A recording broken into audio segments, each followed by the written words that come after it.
یہ جیلم شہر کے ایک گاؤں کا واقعہ ہے۔ دو بھائی صبح کے وقت گھر سے کسی کام کی خاطر نکلے، جنگل سے گزر رہے تھے۔ راستے میں ایک پانی کا تالاب تھا۔ تالاب کے قریب سے گزرے تو دیکھا کہ ایک گیدڑ پانی کے قریب کھڑا ہے۔ وہ چلتے چلتے اس کے پاس پہنچ گئے، مگر گیدڑ اپنی جگہ پر ساکن تھا۔ ایک بھائی جس کا نام شفیق تھا دوسرے بھائی سے کہتا ہے، یہ گیدڑ بہت نڈر ہے، اس کو احساس ہی نہیں کہ ہم اس کے اتنے قریب آ چکے ہیں۔ یہ کہہ کر پتھر اٹھایا اور گیدڑ کو مار دیا۔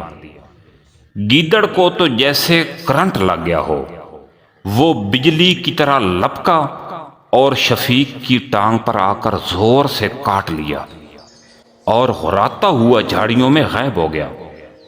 دونوں بھائیوں نے دیکھ لیا تھا کہ گیدڑ کے منہ سے جھاگ ٹپک رہی تھی، جو کہ گیدڑ کے بولے ہونے کی نشانی ہوتی ہے، مگر پھر بھی اس بات کو نظر انداز کیا، زخم پر معمولی سی پٹی باندھی اور اپنے کام پر چلے گئے۔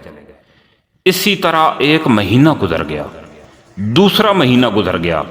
زخم تو ٹھیک ہو چکا تھا، مگر شفیق کو ناف والی جگہ پر مسلسل درد رہنے لگا، جیسے اندر سے کوئی چیز کاٹ رہی ہو۔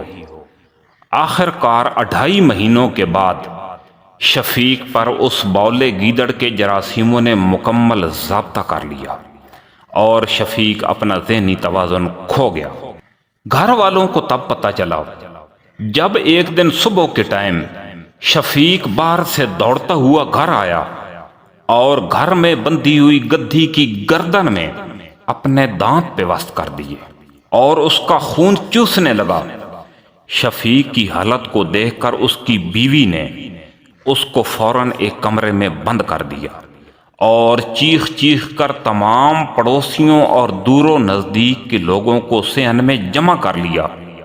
شفیق کمرے کے اندر شور کر رہا تھا، دروازے اور دیواروں کو ٹکرے مار رہا تھا، جبکہ صحن میں جمع شدہ لوگ ایک دوسرے کو یہ تجاویز دے رہے تھے۔ کوئی کہتا تھا، کسی طرح اس کو گاڑی میں باندھ کر راولپنڈی لے جائیں اور وہاں سے اس کو موت کا ٹیکہ لگوا لیں تاکہ اس کی تکلیف سے جان چھوٹ جائے، کیونکہ جب یہ بیماری آخری حد میں پہنچ جائے تو اس کا علاج ویسے بھی ناممکن ہو جاتا ہے۔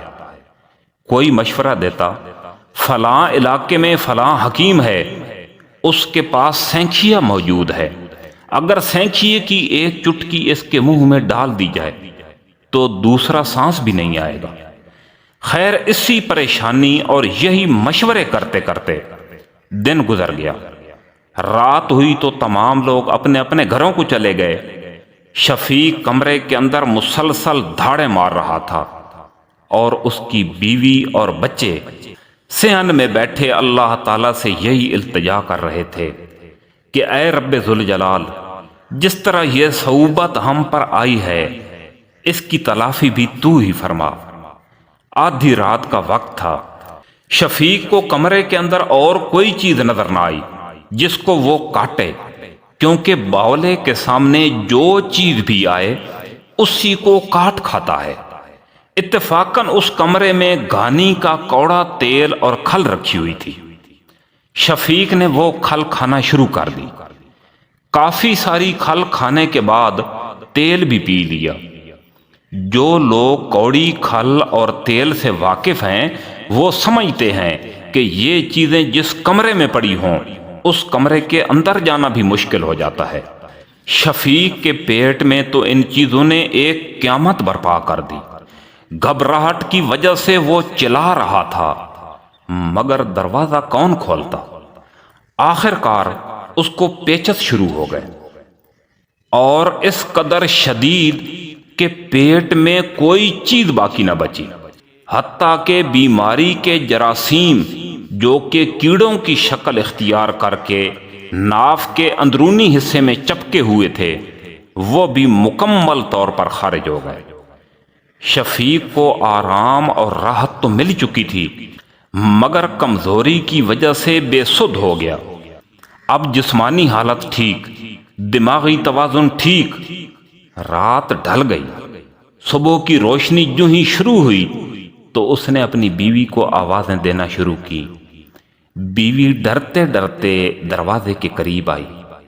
شفیق نے کہا، میں اب بالکل ٹھیک ہوں، ڈرنے کی کوئی ضرورت نہیں ہے، آپ دروازہ کھولیں تاکہ میں غسل وغیرہ کروں، کپڑے بدلوں اور آپ اس کمرے کی صفائی کا اہتمام کریں۔